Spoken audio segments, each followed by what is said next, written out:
Prime Minister Saad Hariri of Lebanon visiting the presidential palace in Nicosia, Cyprus, last month. Yanis Kortoglu, Reuters, Beirut, Lebanon. Prime Minister Saad Hariri of Lebanon said on Saturday that he had quit his post, blaming Iran for interference in Arab affairs and throwing his country, already awash with tensions and regional rivalries, into deeper uncertainty. Mr. Hariri, speaking in a televised address from the Saudi capital, Riyadh, issued a blistering condemnation of Iran and its growing power and influence in the region. He also assailed Iran's Lebanese ally, Hezbollah, the Shiite militia and political party that is part of the National Unity Cabinet he led. Wherever Iran settles, it sows discord, devastation and destruction, proven by its interference in the internal affairs of Arab countries, Mr. Hariri said, adding that Iran's hands in the region will be cut off. The surprise announcement, which shocked even his own staff, was an ominous sign of the escalating regional rivalry between Saudi Arabia and Iran, analysts said, indicating the growing dominance of Iran and Hezbollah as well as the Saudis' increasingly assertive response. Lebanese and regional analysts, whether supporters or opponents of Hezbollah, said it appeared that Mr. Hariri had been pressured to resign by his patrons, the Saudis, as they and the United States ratchet up efforts to counter Iranian influence. The resignation came after weeks of sharp American and Saudi condemnations of Iran, including from President Trump, and new American sanctions against Hezbollah. By pushing out Mr. Hariri, analysts said, Saudi Arabia could deny Hezbollah a credible Sunni governing partner, and attempt to isolate it and deny it the fig leaf of a national unity government. They concluded that Hariri was serving as more of a cover for Iranian and Hezbollah influence than as a counterweight to them, said Rob Malley, a former special Middle East advisor to President Barack Obama and the vice president of the International Crisis Group. Yet the resignation also shows how few options Iran's opponents have. Without Mr. Hariri in power, the United States and Saudi Arabia lose the main partner in the Lebanese government.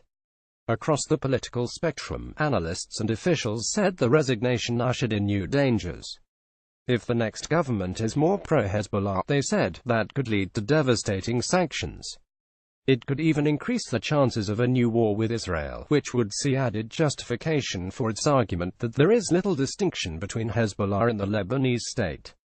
Mr. Hariri even raised the specter of internal violence.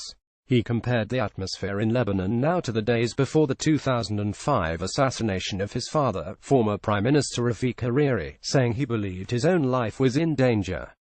"I sensed what's being woven in secret to target my life," he said. Mr. Hariri's father was killed when his motorcade was bombed on Beirut's seafront. Several Hezbollah members are being tried in absentia in a special United Nations-backed tribunal in The Hague, although the militant group has denied involvement in the assassination. Saad Hariri became prime minister in late 2016, in a compromise deal after Michel Aoun, a political ally of Hezbollah, became president, ending a 2.5-year political deadlock. Lebanon, which is governed by a sect-based political system, has long been deeply divided between a bloc aligned with Shiite Hezbollah and Iran, and one aligned with Saudi Arabia, the dominant Sunni country in the region.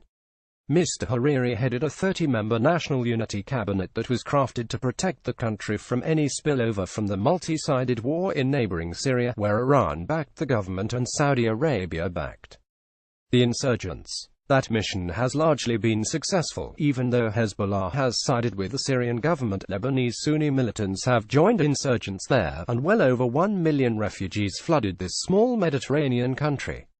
In Lebanon's political system, power is divided between a prime minister, who must be Sunni, a president, who must be Maronite Christian, and a speaker of parliament, who must be Shiite.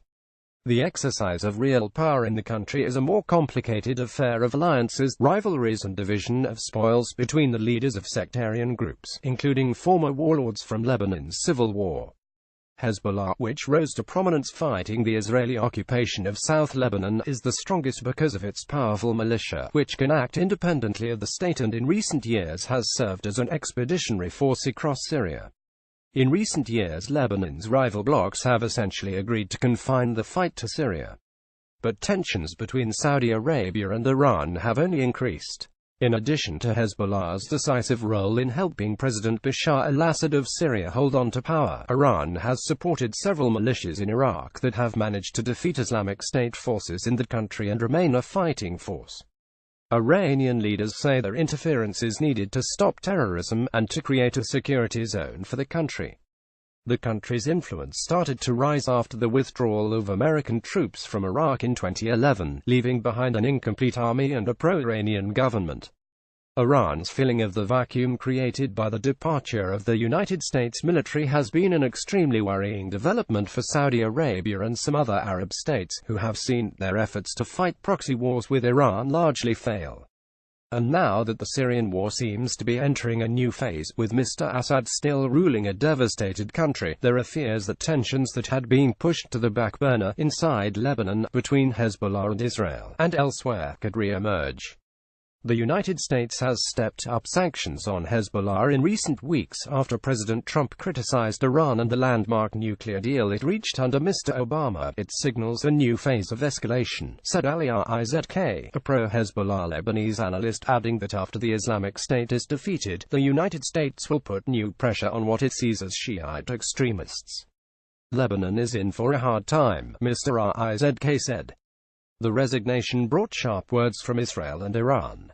Bahram Ghasemi, a spokesman for Iran's foreign ministry, said Mr. Hariri's speech was driven by a Saudi, American and Israeli effort aimed at creating tension in Lebanon and the region, and in Israel. Prime Minister Benjamin Netanyahu called the resignation a wake-up call for the international community to take action against the Iranian aggression. The pressure now is on the Lebanese president, Mr. Aoun, who will hold consultations with parliament about appointing a caretaker government, said Ahmed Salami, an analyst at the Lebanese American University in Beirut. If he indeed is going to bring in a pro-Hezbollah government, then he has to face the consequences, such as new sanctions, Mr. Salami said. It will be a massive US and Saudi response. The economy will collapse for sure. In his speech, Mr. Hariri said he wanted to unite Lebanon and free it from outside influence. He pronounced himself full of optimism and hope that Lebanon will be stronger, free, independent, with no authority over it except that of its own great people. But in the streets of Tariq al-Jadida, a mostly Sunni neighborhood of Beirut that is part of Mr. Hariri's political base, anger and confusion contrasted with the posters of Mr. Hariri that festooned the buildings. Hariri didn't do this for Lebanon, he did this for Saudi against Iran, said Nabil Idris, who was tending his son's fabric shop. Now with this move, the picture is more transparent than ever. Saad Hariri was never in control. Correction: November 5, 2017. An earlier version of this article gave an incorrect affiliation for Ahmed Salami. He is an analyst at the Lebanese American University in Beirut, not the American University of Beirut. Follow Anbarnard on Twitter at Abanard Saad, Nada Homsi and Soumya Nissan Gupta contributed reporting from Beirut, Thomas Erdbrink from Tehran, and Isabel Kirshner from Jerusalem. A version of this article appears in print on November 5, 2017, on page A4 of the New York edition with the headline "Assailing Iran, Lebanese Prime Minister Quits."